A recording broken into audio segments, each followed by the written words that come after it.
Hello student, welcome to Joyshree teaching class. এখন আমরা class 10-এর সেকেন্ড সেমেটিভ ইভ্যালুয়েশনের ভূগোল থেকে মডেল স্কুলে 1-এর বিভাগ ক, খ, গ এর সমাধানগুলো দেখব। ঠিক আছে, বিভাগ কতে কি রয়েছে দেখো। 1-এ রয়েছে বায়ুমণ্ডলে নাইট্রোজেন গ্যাসের পরিমাণ 78%, পৃথিবীর অ্যালবেডোর পরিমাণ 34%। কোন প্রকার বৃষ্টিপাত নিরক্ষীয় অঞ্চলে ঘটে? পরিচলন বৃষ্টিপাত। মরাকটালের সময় পৃথিবী ও চাঁদ কত ডিগ্রি কোণে অবস্থান করে? 90 ডিগ্রি। প্রদত্ত কোন নদীতে বানডাকা দেখা যায়? হুগলি। ভারতের ম্যানচেস্টার বলা হয় আহমেদাবাদকে। সর্বাধিক স্বাক্ষর রাজ্য হল কেরালা। ভারতের সিলিকন ভ্যালি বলা হয় বেঙ্গালুরুকে। এবার আমরা বিভাগ খ এর সমাধানগুলো দেখব। দেখো কি রয়েছে। 2-এর 1-এ রয়েছে শুদ্ধ অশুদ্ধ। টপোস্ফিয়ারে উচ্চতা বৃদ্ধির সঙ্গে উষ্ণতা বাড়ে, এটা অশুদ্ধ হয়ে যাবে, কমে। মুখ্য জ্বরের প্রতিপাদ অংশে গৌণ জ্বর হয়, এটা অশুদ্ধ। গম উৎপাদনে উত্তরপ্রদেশ রাজ্য ভারতে প্রথম, এটা শুদ্ধ। তারপরে রয়েছে 2-তে রয়েছে উপযুক্ত শব্দ বসিয়ে শূন্যস্থান পূরণ করো। ড্যাশ স্থলভাগের বিধ্বংসী ঘূর্ণিঝড়, সাইক্লোন। পৃথিবী ও চাঁদের সবচেয়ে কম দূরত্বকে বলা হয় পেরিজি।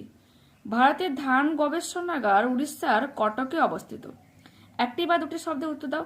প্রতিপ ঘূর্ণবাতের কেন্দ্রে কোন ধরনের বায়ুচাপ বিরাজ করে? শান্ত আবহাওয়া বিরাজ করে। কোন বন্দরকে ভারতের প্রবেশদ্বার বলে? মুম্বাই। এরপর বিভাগ গতে রয়েছে কি?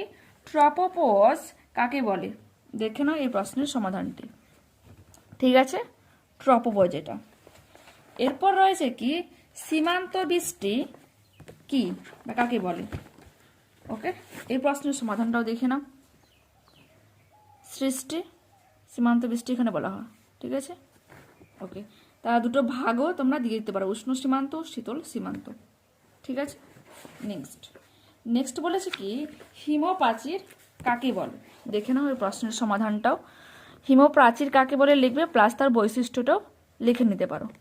ঠিক আছে, নেক্সট বলেছে কি?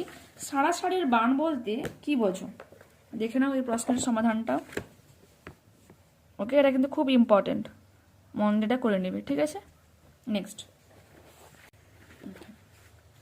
এরপর আছে কি?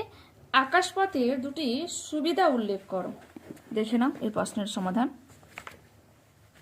ঠিক আছে, যে কোনো তোমরা দুটো কিন্তু পয়েন্ট এখান থেকে তুলে লিখে নিবে। ঠিক আছে, নেক্সট বলেছে কি?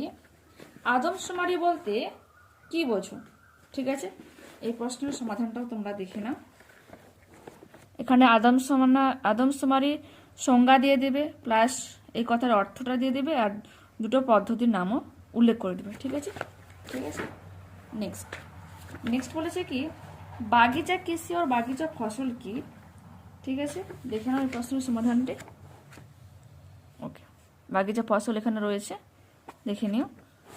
আর সোনালী তন্তু বলতে কি বোঝো? এই প্রশ্নের সমাধানটা বা দেখে নাও।